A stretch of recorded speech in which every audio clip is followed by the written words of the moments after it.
Let's bring in Congressman Seth Moulton of Massachusetts, a member of the Armed Services Committee. He's also challenging Senator Ed Markey for the U.S. Senate seat in their state's primary. Congressman Moulton, thank you for joining us here on State of Play. Good to see you, Peter. So I understand, of course, you are against this war, but we are now almost 6 months into it. So what is the solution to end it? I mean, first of all, let's just be clear. The administration has no clue how to get out of the mess that they've started.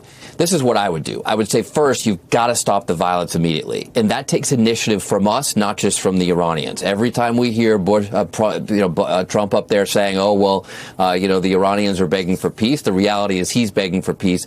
He's got to make it happen. The second thing is you need to take leverage away from the Iranians over the Strait of Hormuz. I mean, they're strangling the world economy because they can control oil flows through the Strait of Hormuz. Trump has proven that he's not going to solve that problem militarily.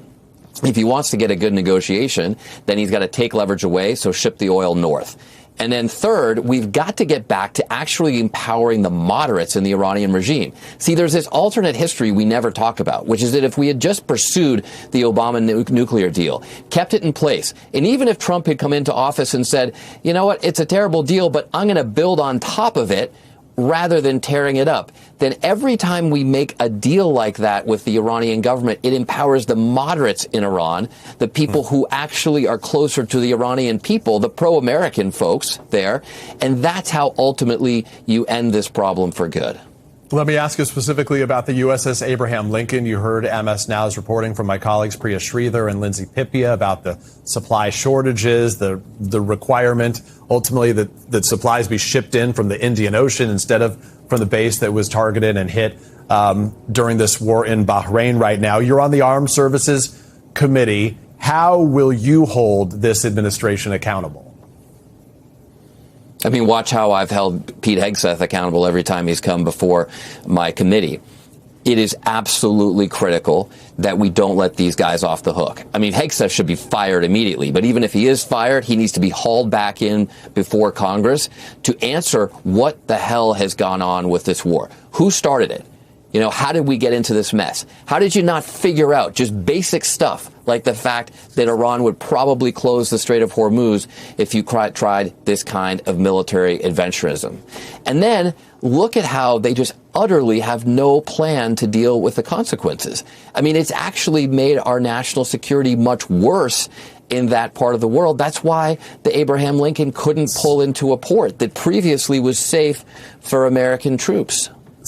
Yeah, Senator, let me ask you, if I can, about the campaign that you're in the midst of. Of course, the early vote now begins this weekend, starts, I think, tomorrow, right? Starts on Saturday. This is to be the next senator of Massachusetts. You're up against Ed Markey, as we noted here. You framed this race around generational change and around Markey's sort of progressive bona fides. But he has the endorsements of popular progressives, AOC, Elizabeth Warren, Bernie Sanders. Why are they wrong? Well, look, what we saw in the debate just last night when we were asked a question about AI is Ed Markey explaining to Massachusetts how he does not understand the difference between Siri and Claude. He doesn't understand the difference between different apps on his phone or his iPad. And then he later tried to clean up that by comparing AI to the automobile and saying we need to regulate AI the way we regulate seatbelts. It's just a different world, Peter. I mean, this is not the same as 2020 when all those same people endorsed his campaign. In fact, the Boston Globe, in endorsing me, switching from Ed Markey, who they endorsed in the last time around, to endorsing me, said, look, the future is now. It's a different world. In 2020, we didn't even have AI. So having senators who understood it didn't really matter. But now it's a real problem when AI is threatening to take jobs, threatening to take basic privacy away from people all across America, and yet also represents tremendous promise. We need senators who actually get it, who can actually be effective at regulating it, to make it safe the way we've failed to regulate the internet. It's a different world. Yeah, to be very clear, Markey, as you know, has been in office for decades. This is the generational point you've tried to make. You have obviously served yourself for more than a decade. Doesn't that make you a part of the establishment, sir?